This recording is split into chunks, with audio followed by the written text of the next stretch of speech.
gampang kena bodoh satemah banjur glandrek zina utawa demen selingkuh.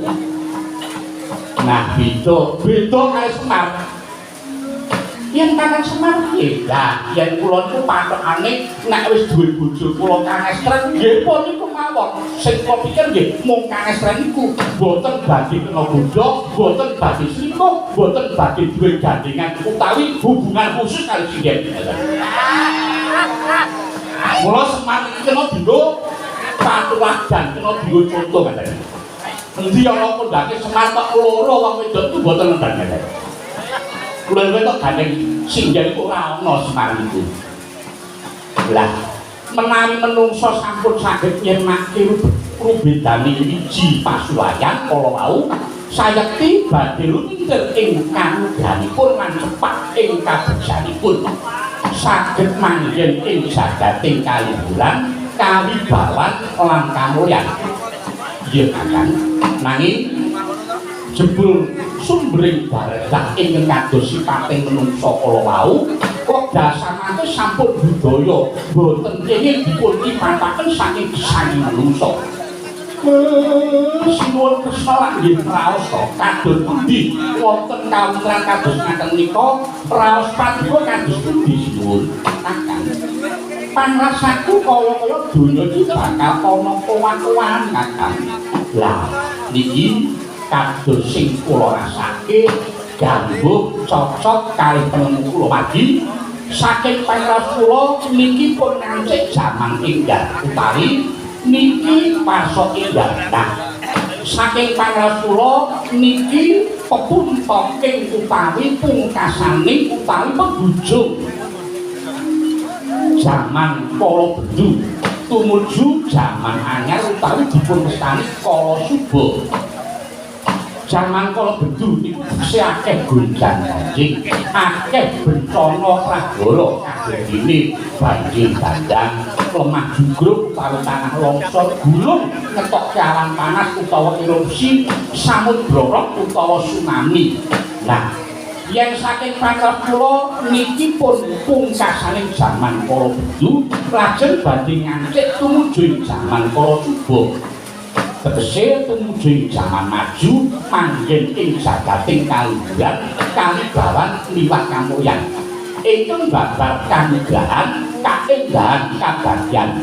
Nanging niku wau sakniki menungsa gesang kedasani daya dinayan samat sinamadan lan tetep diparing eling lan waspada. Eling niku tegese kudu tansah eling marang sangkan parangi dumadi, menyadari kedudukannya sebagai makhluk Tuhan. Waspada tegese kudu tetep cermat terjaga lan awas marang akeh panggoda sing sifate mensatkan mega godaan ku sayekti bisa ngedoke marang Gusti ingkang nyipta jagat. Mula apa maneh iki taun anyar iki kanggo perenungan, bertafakur, berintrospeksi, mendekatkan diri kepada Sang Khalik, kudu wani dandan-dandan mawas diri, introspeksi lan paribasan mupur-mupur sadurunge wani mbirat sukertani diri lan bingkas saking angkara murka ingkang tuwuh saka anggane dewi-dewi. Kula pengajak warsa inggasing nembe lumatah niki sedaya pinarengana rahayu wilujenging ing sambikala bumi nusantara tansah kalih saka godha lan pangrentana manggih ayem tata titipenten gemah ripat loh jingawi kerta tata turharja niku sinuwun. Iya Kakang, bagi prayogane kudu piye Kakang Semar? Ndara Bathara Wisnu ingkang sampun carita jengandika Tandrawati Prabu Harmurti niku dipun paringi pakaran kaliyan dewa tentrem ing jagat. Semar gingaten kula didulke tenarca padha niki kersaning pukulun padha menang kinten-kinten nggih namung warnisah kalih darmaning Prabu Kresna. Semar kajibah momong satriya sing utami kadosta momong satriya Trandita Raja kados momong para Pandhawa. Niki pripun sinuwun momongan kula nggih Dara Janaka nggih Dara Arjuna sakniki sajakipun malah katon dhateng raos asmara wonten ing kayangan Argadahana. Sepunipun malah lajeng lali dhateng kewajiban darmaning satriya. Nuwun sewu. Ya kita Semar. Mongko nuwun sewu nggih. Rumiyin panjenengan nggih Sri Kresna jaman dadi Begawan Kesawa siji pun nate paring pedaran kawruh kalih Dara Janaka. Ing inggih menika pepakem Makutha Rama sing isine niku magepokan kaliyan pepakeming ratu nggih iku Wulangan Astabrata. Lesaken sinuwun ya bener Kakang. Kresna ya Begawan Kesawa siji ingkang dadi lantaran medharake Wulangan Astabrata. Lan niku kados sing nika gaturake lumantar tembang jandang kula saking KKS.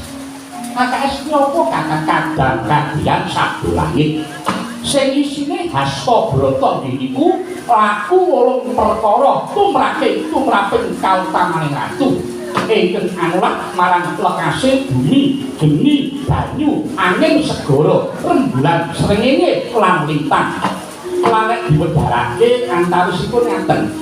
Bumi kuwi watake jujur, kuat nyangga jibahan ing kabut.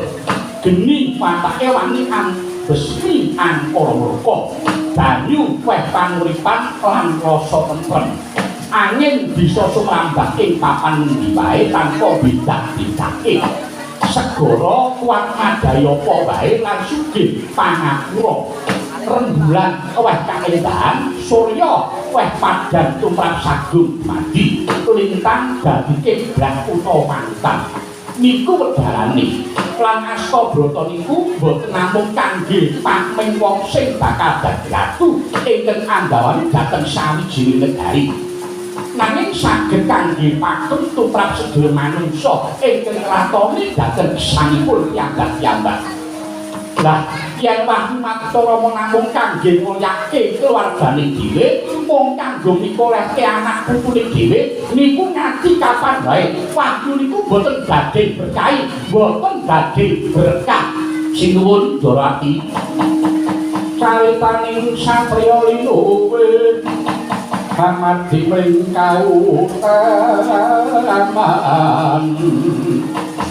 Tan pegat ing pangestine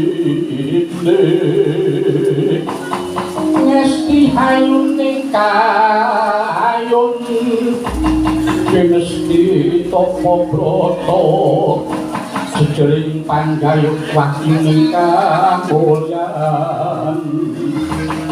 Oh Kakang Semar nyatane kalendhan iki Dimas Arjuna malah lagi katen marang Asmara ing kayangan Argadahana.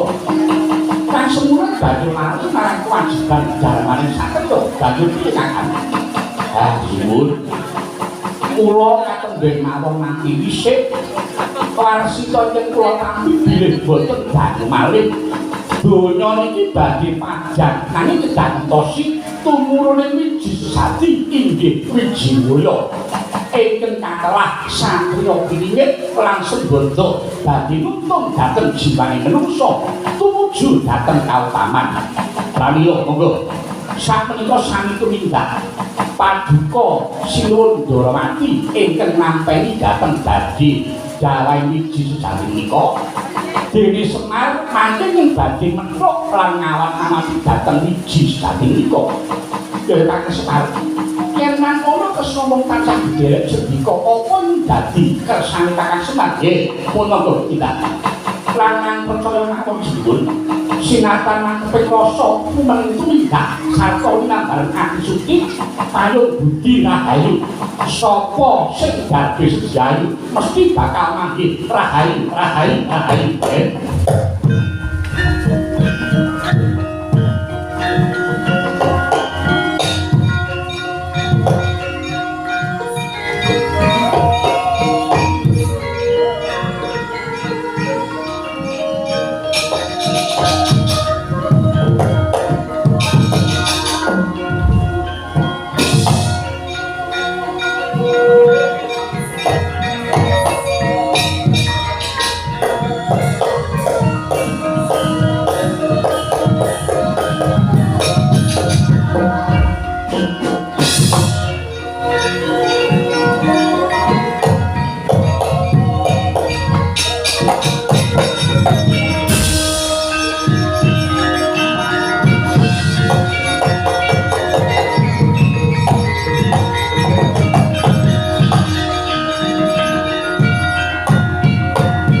Karpanku rindu opo